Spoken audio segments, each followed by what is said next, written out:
All right, welcome back to the Clemson Insider. Tajh's Take. I'm Will Vandervoort. This guy, Tajh Boyd, needs no introduction. All-American, quarterback, knows more about football.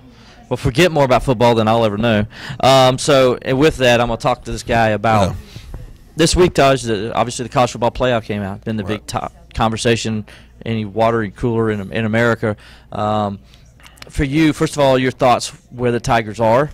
And then second of all, we'll go into, kind of what the next month's going to be like for Clemson, what they got to do from not only on the field but off the field to stay in the position they're in right now. I mean, the rankings are exactly where I thought they would be. I mean, what was it? Bama 1, Clemson 2, LSU 3, Notre Dame 4. Yep.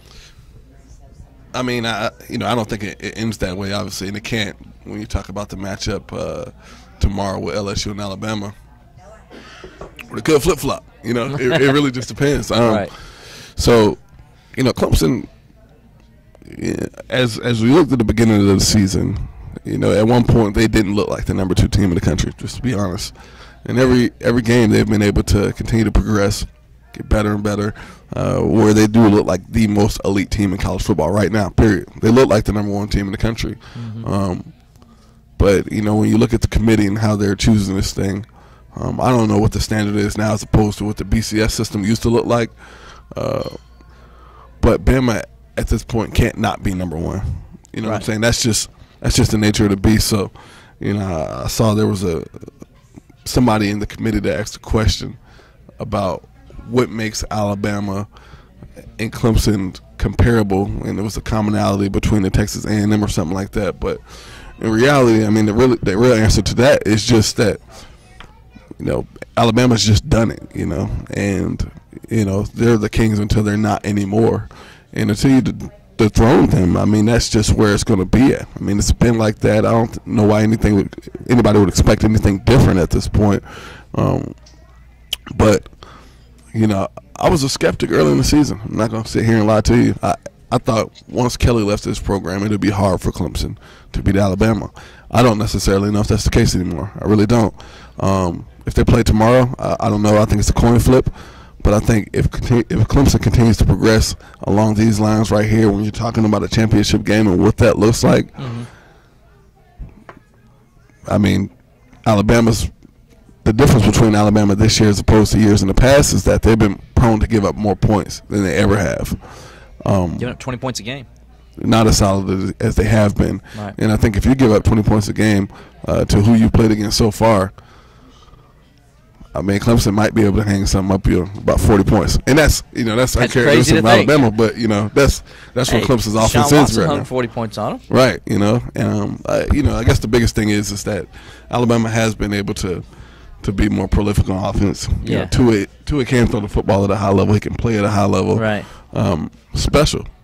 Flat out honest, man. But Clemson, stepping into that game, I couldn't tell you who will win that game or not, man. Just to be honest, it's one of those games. Right now, being that the LSU game hasn't happened yet, as we're doing this, being that Clemson's played in some tight games, and Clemson, as we talked about earlier, is playing 70 guys and 56 guys by the end of the first quarter on a lot of occasions. Alabama's only playing 44 for an entire game. Sure. They're beating Tennessee by 38 points. To me, if Clemson and Alabama play today, knowing Clemson, I think, can score on them because I don't think the Alabama defense is as good as it was in those previous 3 matchups. I think Clemson wins the game because I think Clemson has more depth, and I think that depth would show through in a tight four-quarter game. Absolutely, and I think it'll be a close game, but I really believe if they played this Saturday, Clemson would beat them. I really believe that. Now we got a long way until January gets here, and these 2 teams got to go out and beat everybody else. But if they were to play, that's my opinion. Well, and that's what's so triggering about this matchup between LSU and Bama. I don't know what Joe Burrow's made of. I still don't. I mean, I know how much love he gets from everybody, but as I know he's tough or whatever, he doesn't like to slide, and that's cool. It's cute, man. But at some point you might want to slide this weekend. Absolutely, man. You better slide. I know he didn't weigh what I weighed when I was playing. And, them hits used to hurt me, man. So, I was sitting at about 230. He's about 200 pounds, So take enough of those, you won't finish it. You were a tough guy. You ran the quarterback power better than anybody I've ever seen. Yeah, man. We watched Tebow's film. All right, that's another story for another day. But yeah, so So this game is intriguing. I do think that LSU's defense is outstanding. I really do. I just don't know if they have enough guys on offense to take the top off of Bama's defense. I mean, they got Jefferson out there who's been a solid player. I do like their running back. But when you look at the Woodhouse and the stable that they have back there, it's not as lucrative or as deep as Clemson's right now. You know, if you take the Notre Dame scenario, Clemson played Notre Dame. I think they beat Notre Dame by 24 points, and I don't even think it's close. Yep. So I think the issue is that when you look at the layout of this top 10, list of teams, the only team that will make it competitive, in my eyes, is Oklahoma being thrown into that mix, because I do like Kyler Murray and I do like what he does on the football field. I mean, it's just he's just electric. So some of these other teams, I mean, I don't know, man. This year is a little bit more intriguing than most because of what's going to happen on the SEC side of things. Mm-hmm.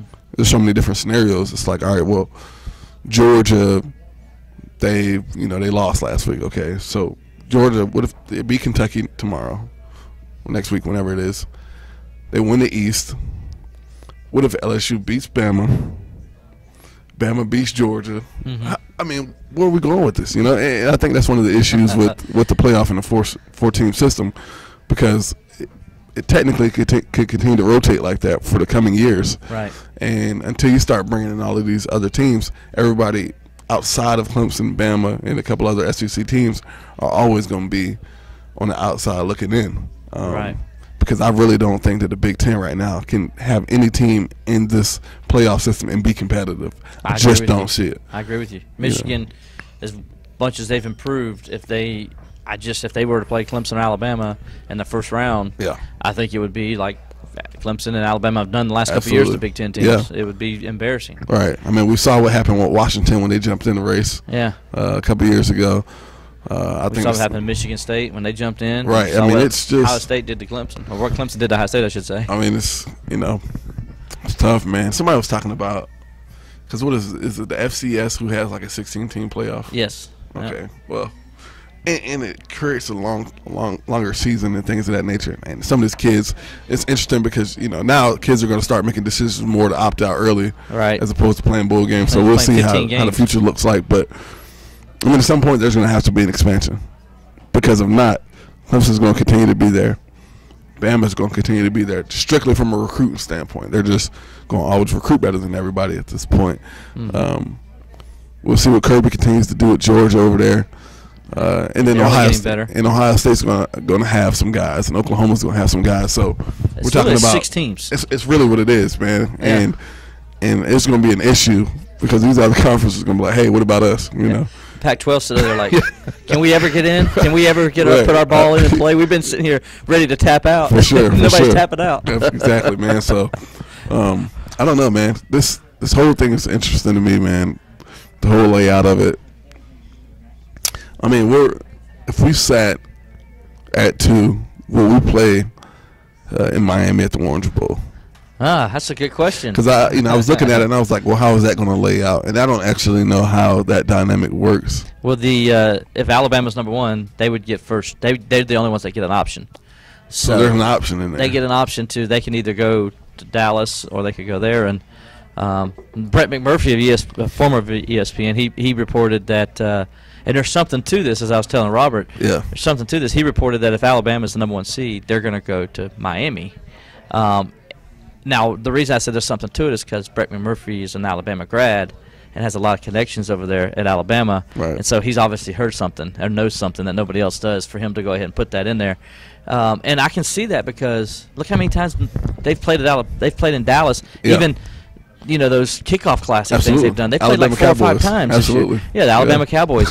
So, and it's only a 2-hour difference either way for driving wise if you're from Birmingham, if you come from Tuscaloosa or Birmingham. So I can understand them maybe going to Miami 1 year just to change it up. Right. I think Clemson would be fine with that because I think Clemson probably would like playing in the Cotton Bowl. There'll be a lot of support. It'll be different. It'll be different for Clemson. Absolutely. So it'll be interesting.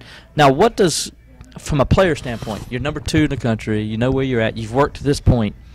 How do you keep yourself there? How do you keep from having the slip up? I think a lot of that has come with the experiences of the staff. This staff now knows, what makes this team tick, how this machine operates, and what they need to do to keep those players grounded. More so than anything, most teams that want to be in a situation that Clemson is in, they just want to have cool bowl gifts, and they just want to get in front of the television. And Clemson is beyond that. Clemson, at this point, especially when you're talking about those seniors that stepped on this field, they didn't come back for anything but an opportunity to play in the national championship. So from a seniority standpoint, from a leadership level, this team, they know what they want. They know what it takes to get there, and I think that's what's going to separate them from a lot of these teams that are competing.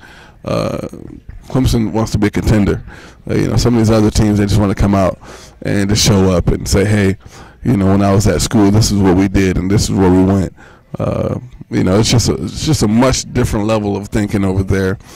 And you can even when Coach Sweeney says that Louisville is this team's better, the best 2 and 6 team in the country. He wants his team to continue to play at a level as if they're really like that, which obviously statistically they're not by any stretch. No, but not. But yeah, statistically or film wise, it's just a terrible football team, man. But yeah, that's what Clemson is, man.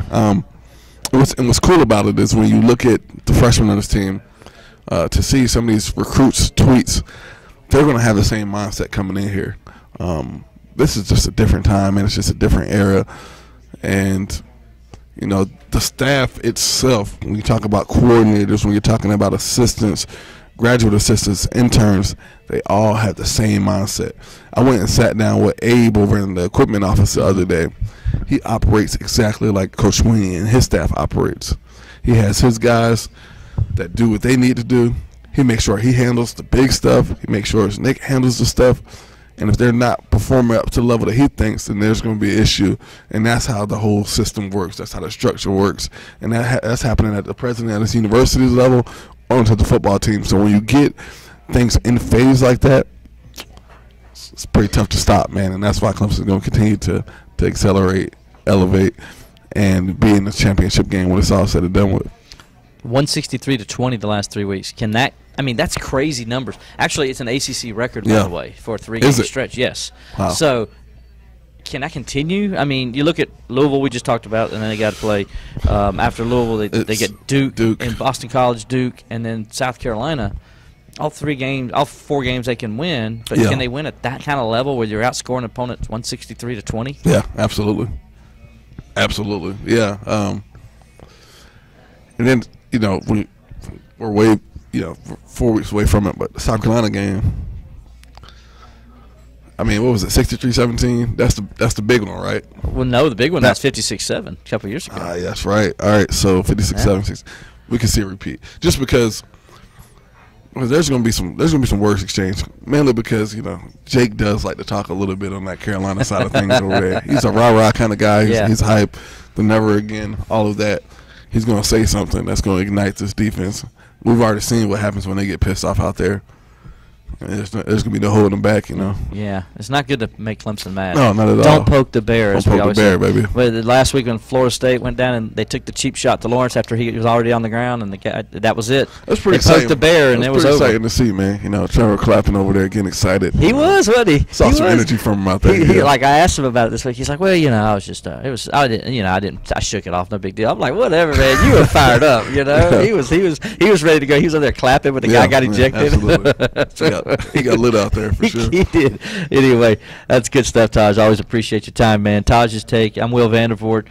Stay tuned to TCI for all the latest stuff from Clemson football. We'll have a lot of coverage on tomorrow's game as Clemson takes on Louisville in the Valley at noon. Stay tuned to TCI for more.